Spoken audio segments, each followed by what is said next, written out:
sobre preços, serviços, lucros, impostos e Estado. Esse é o tema do nosso vídeo de hoje. Faz muito tempo que eu não posto nada aqui no canal, mas eu quero retomar as postagens porque o pessoal tem se interessado, tem comentado nos últimos tempos e eu estou tentando encontrar um formato para passar um pouquinho de conhecimento para vocês. Então eu já vou pedir deixe o seu curtir, inscreva-se no canal, comenta aí conforme vocês assistem o vídeo e vai ser um prazer responder o comentário de vocês. Siga-me também nas redes sociais, vou deixar aqui do lado, ó, acho que está aqui, né? Se eu não estou muito enganado. E vocês acessem lá o Instagram, Facebook e me sigam nas redes sociais e inscrevam-se no canal para serem avisados e notificados dos próximos vídeos que eu vier a postar. Vem novidade por aí, estou tentando programar para o canal voltar a ser movimentado. Vamos ver se eu consigo, tá bom? Conto com vocês e vamos pro vídeo. Hoje de manhã eu acordei e me deparei com uma matéria de 2019, ou seja, o mundo antes da pandemia do novo coronavírus. O assunto é meio pesado, mas eu prometo deixar ele leve e acessível para você seguir com o vídeo e ainda vou te prometer que você vai sair daqui com um monte de conteúdo. Bem, trata-se de uma reportagem do site UOL, cujo título é Reestatização cresce porque a empresa privada tem serviço ruim. Reestatização, para quem nunca teve a curiosidade de saber, é uma palavra que significa voltar a pertencer ao Estado. Portanto, trata-se de um cenário onde o Estado optou por privatizar determinada empresa e essa empresa passou a ser de alguém ou de um grupo. E depois de um tempo, por algum motivo, seja por vontade do Estado, seja por vontade desse grupo ou dessa pessoa que passou a pertencer à empresa volta a pertencer ao Estado. Obviamente, após dar muito lucro por muitos anos ou por alguns anos a alguém ou a algum grupo. A reportagem inicia afirmando que o Brasil tem seguido na contramão do mundo quando o assunto são as privatizações.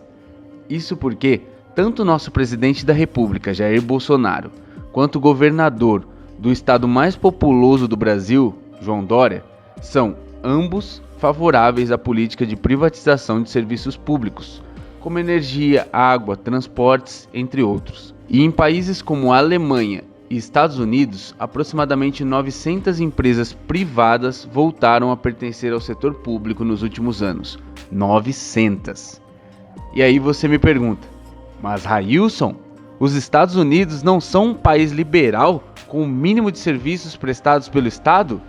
E eu te respondo, depende. Temos aqui uma informação muito importante que talvez você já não soubesse.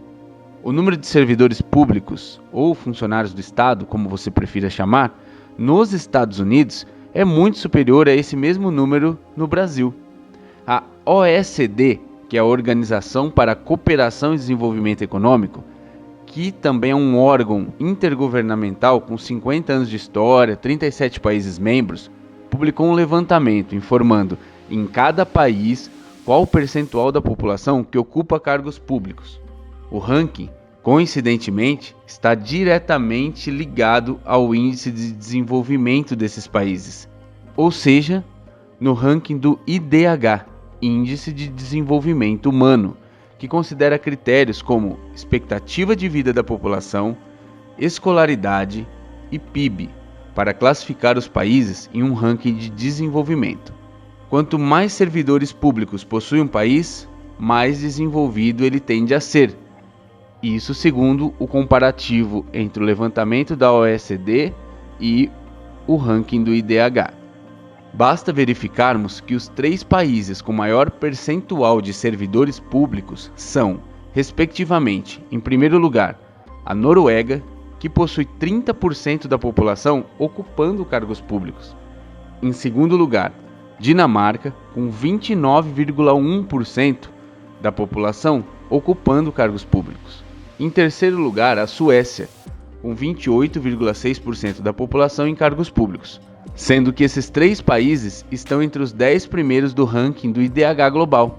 Portanto, a Noruega coincide na primeira colocação em ambos os casos, sendo a nação com mais servidores públicos e com maior índice de desenvolvimento humano do mundo. No caso de países como Estados Unidos e Alemanha, temos que os Estados Unidos são o 10º país do mundo com maior percentual de servidores públicos, com um índice de 15,3% da população em cargos públicos. e a Alemanha é o 13º, com 10,6% da população em cargos públicos. No ranking do IDH, esses países também se situam entre os 20 primeiros colocados em desenvolvimento, sendo os Estados Unidos o 17º colocado em desenvolvimento humano, que caiu algumas posições aí nesses últimos anos, e a Alemanha sendo a 7ª colocada. E você novamente pode me perguntar, mas Railson, e o Brasil? O Brasil é o 84º colocado no ranking de desenvolvimento humano. Caiu 5 posições nesses 2 últimos anos. E sabe quantos por cento da população brasileira está em cargos públicos? 1,6%. Isso mesmo. Enquanto países desenvolvidos ou em desenvolvimento possuem um percentual de 2 dígitos aproximadamente da população ocupando cargos públicos, no Brasil estamos mais próximos do zero. E por uma ironia do destino, aqui no Brasil é que adotamos o discurso de privatizações. O discurso de que o serviço público é muito ruim, de que é mal feito, de que é burocrático demais. E eu te pergunto, ruim? Mal feito? Burocrático? Você já precisou reclamar com a sua operadora de telefonia? Você já precisou resolver um problema com o seu banco? Isso só para citar exemplos mais básicos. Essa semana, por exemplo, eu tentei contratar um pacote pós-pago da TIM.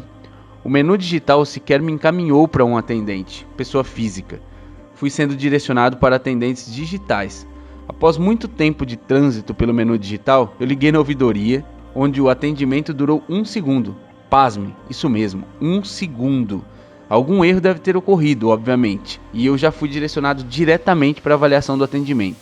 E na segunda vez, o atendente me informou que o menu eletrônico da TIM faz com que se chegue sim a um atendimento real, com pessoa física. Mas ele não sabia me dizer as opções que eu deveria escolher no menu eletrônico para chegar até esse atendente real. Juro, ele me disse isso na ouvidoria, onde eles são treinados para resolver esses problemas. No final, fui informado de que para contratar um plano da TIM, eu preciso esperar a TIM me ligar e não há possibilidade de contratar ligando para a TIM. O atendente me informou que há 2 canais na TIM, um para procurar o cliente e o outro para receber ligações, e que o canal de procura ao cliente é o que vende, e o que recebe ligações não faz vendas. Assim, ele me informou que eu só conseguiria contratar um plano indo até uma loja física da TIM. Ao saber disso, falei que então permaneceria na Vivo, operadora onde eu estava insatisfeito e gostaria de migrar para a TIM. O atendente, em tom de deboche, ao saber que eu preferiria ficar na Vivo diante das dificuldades da TIM, encerrou o atendimento dizendo: "Um ótimo dia e fique em casa, tá bom, senhor? Sua saúde é muito importante." Minha vontade foi responder: ficar em casa como? Se para contratar o plano da TIM eu preciso ir até uma loja física. Pois bem, uma empresa privada gigantesca, cujo atendente pede para ficar em casa, em 12 meses de pandemia, não elaborou ainda um sistema de contratação de planos por telefone, que é justamente o ramo de atuação da empresa.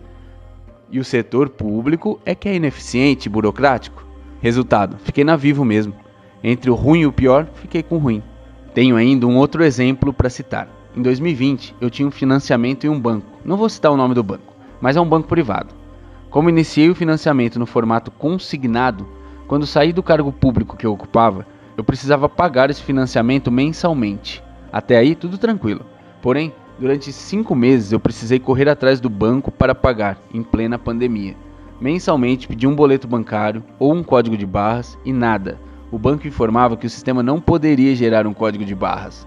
Se eu quisesse pagar sem ir na agência, precisaria pagar a taxa de uma transferência em outro banco para debitar da conta na agência credora. Tô falando muito complexo, né? Mas é isso.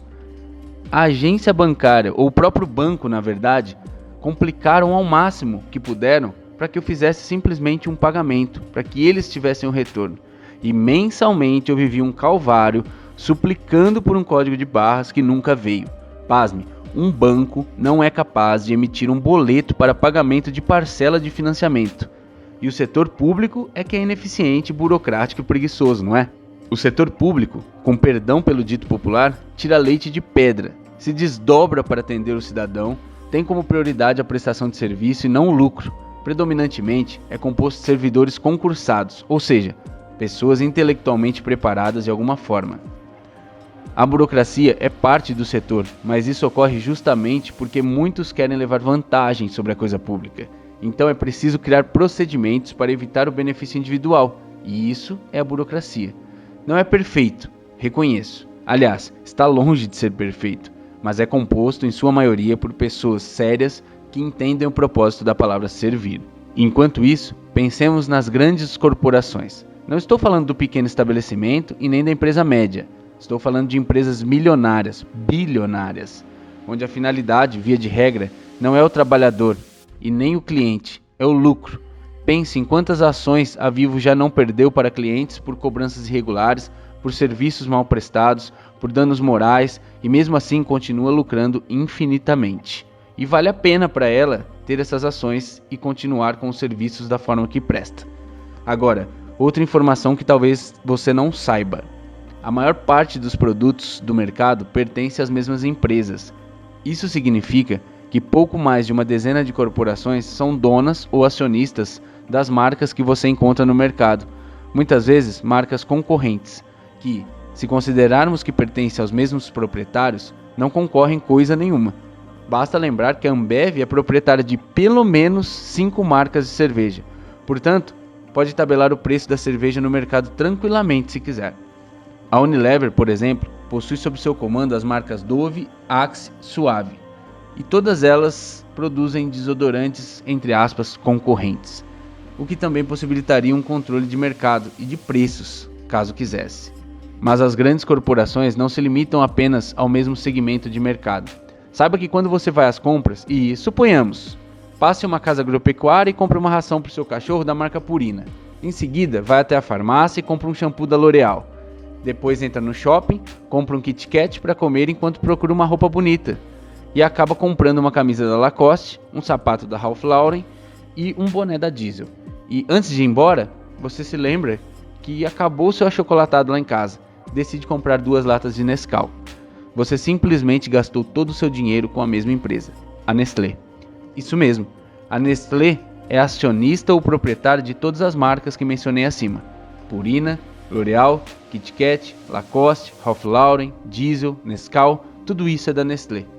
E há muitas outras marcas pertencentes ao grupo econômico Nestlé.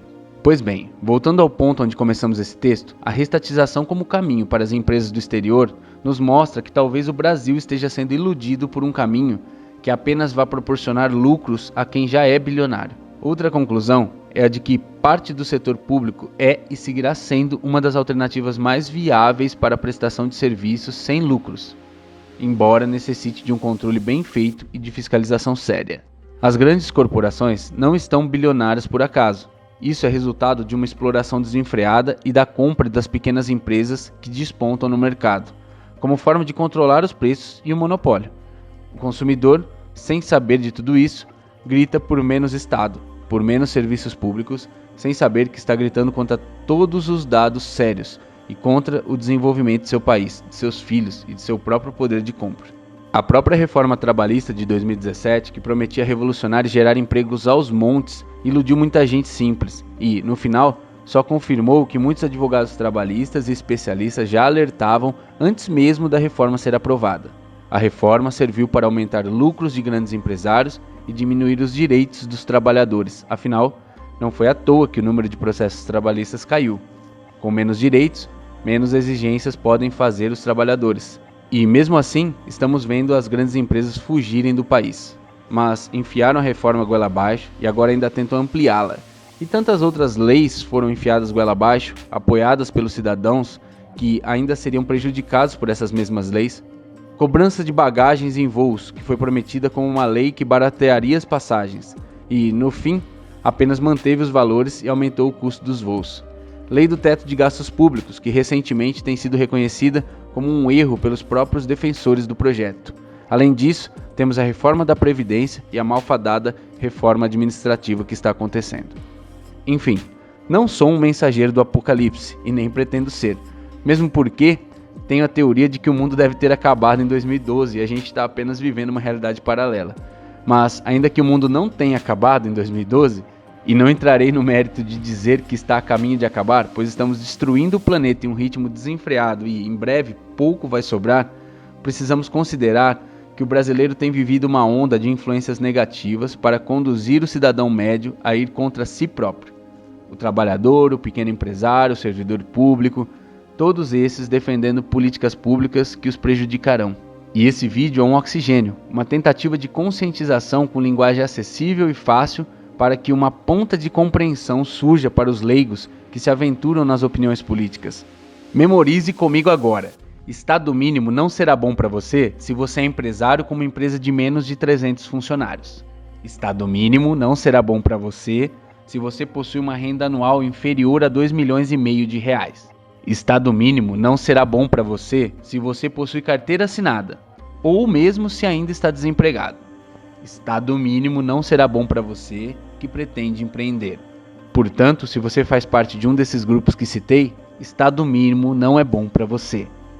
A privatização pode solucionar problemas pontuais em administrações públicas, mas ela deve ter tempo determinado e acontecer com justificativa.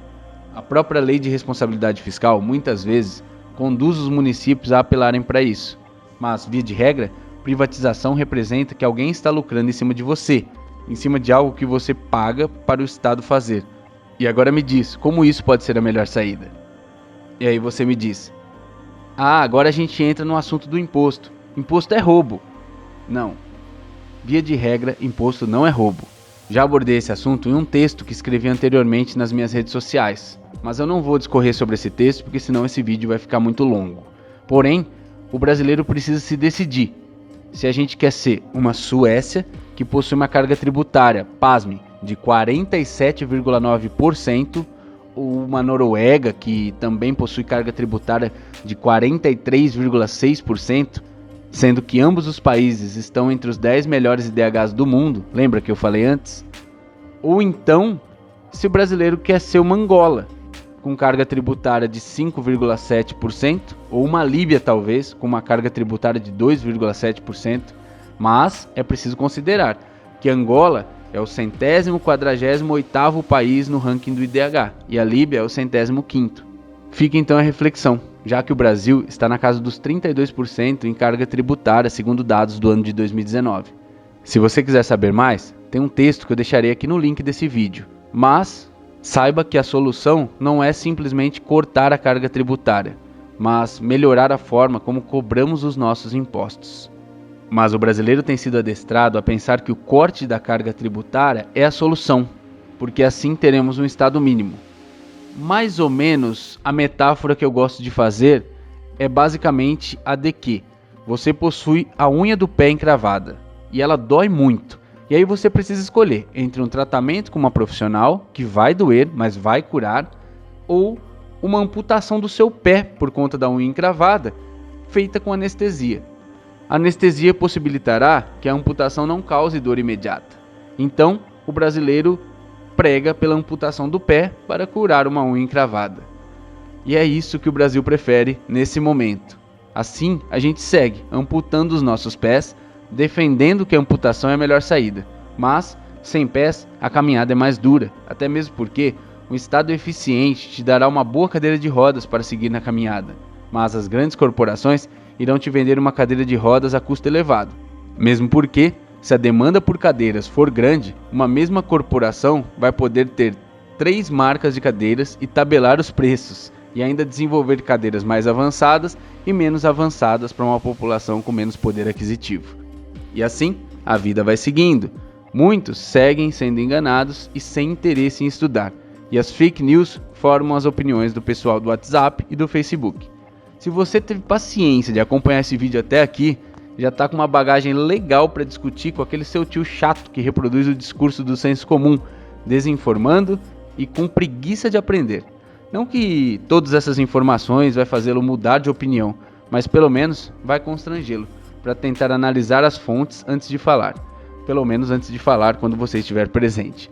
Obrigado por me acompanhar até aqui. Peço que se inscreva no canal, aperte o joinha e me siga nas redes sociais que estão aparecendo aí na tela. Pessoal, é isso então. As fontes de tudo que foi passado nesse vídeo estão na descrição do vídeo. É um prazer deixar para vocês a fonte porque, como dizia Ortega y Gasset, ensina, mas ensina a duvidar do que você ensinou. Então, basicamente, acho que é isso. Vocês procurem as fontes, não acreditem em fake news, ok? Esse vídeo foi basicamente para isso. Então, repito, inscrevam-se no canal, curtam o vídeo, comentem e por hoje é só. Valeu, falou!